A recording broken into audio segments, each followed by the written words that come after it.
Welcome. Our question today is: will influencers have an impact on the 2024 election cycle? And if so, is that a good thing or a bad thing?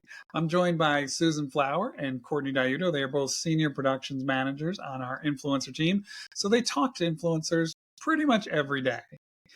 Axios recently reported that Joe Biden's reelection effort will rely on what they called, quote, hundreds of unpaid independent content creators.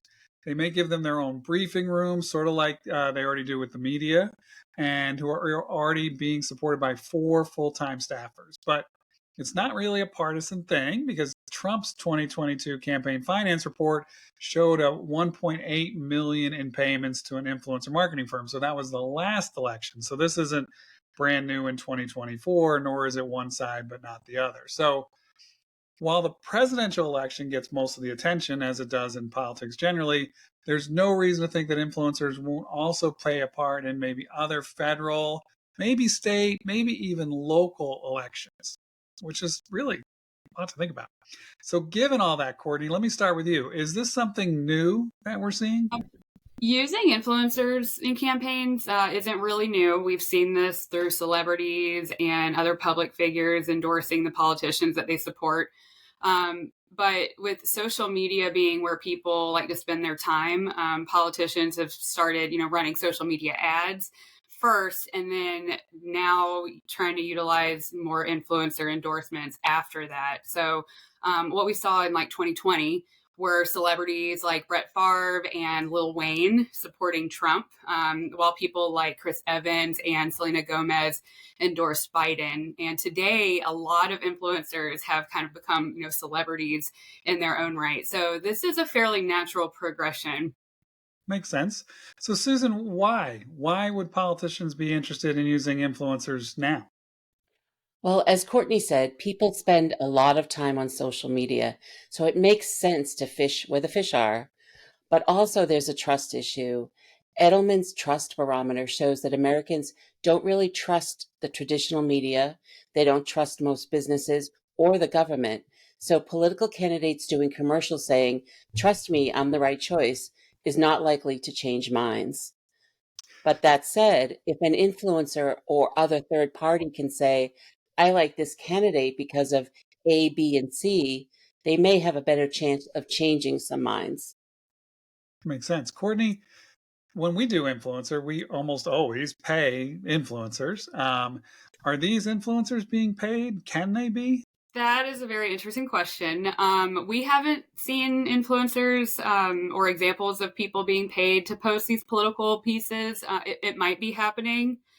We just haven't seen that. But it seems that the more common method is giving those influencers access to like information or people so that they can actually produce the content. So an example of this is an influencer named Harry Sizen, and I think that's how you pronounce that. He supports Biden, and he did a video.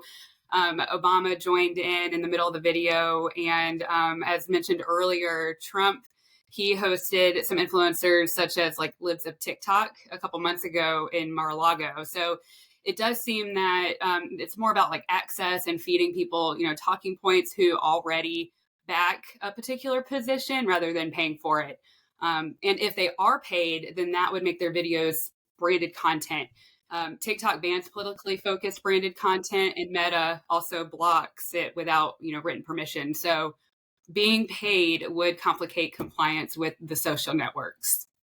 And nobody wants to be in Facebook jail, right?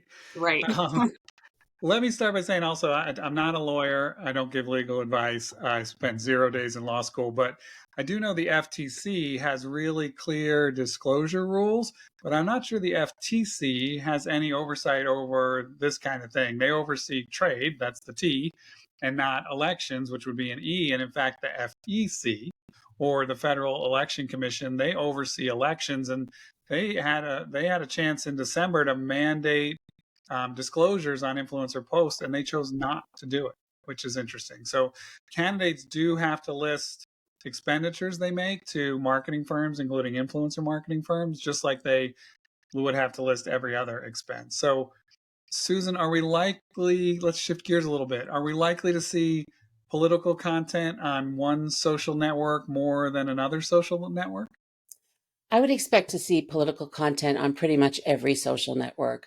We'll probably see a lot of it on TikTok, on X, formerly known as Twitter, and Facebook, and probably a bit less on Instagram. But we can't forget the streamers on Twitch who have become political, and some of them have become very popular, and also Reddit and Discord. Those are both conversation platforms, and people will definitely use them to talk about politics. So I would think influencers will be active on those platforms as well. And while it may be tempting to regulate this, if the influencers aren't being paid, then it's likely a First Amendment free speech issue. If I got access to a candidate and they were regularly sending me their talking points, that doesn't mean that I can't share my opinion on a social network if I wanted to. And this is where I think it gets very muddy. If people are paid to post, but as Courtney said, I haven't seen evidence of that yet, I think it would be poorly received if it started happening. So last question for you both. Let's start with you, Courtney. And I think everyone wonders this a lot. Will this make any difference in the elections this year? Well, some people say that influencer marketing doesn't make any difference, but brands keep investing billions of dollars into the industry. So that definitely suggests that they believe it is working. Politics is a little different. It might help maybe, in the presidential election, people have opinions, or maybe they won't be swayed or change, their thoughts on the candidates. But as soon as you kind of go further down the ballot, there is less information. So that might be where we see the impact. Susan? Yes, I agree with Courtney. What I've been reading suggests that people aren't really happy with having the same two choices for president again this year. If that ends up happening, then this election will come down to voter turnout. And if it comes down to voter turnout, it's not just about changing someone's vote. It's about convincing people to take the time to go to the polls and vote. And influencers could have a huge impact on that. Makes a lot of sense. It could come down to a turnout election, as lots of them do. So thank you, Courtney. Thank you, Susan. All three of us have our own political opinions, and we did our best to avoid talking about them whatsoever and just focus on the topic at hand. So until next time.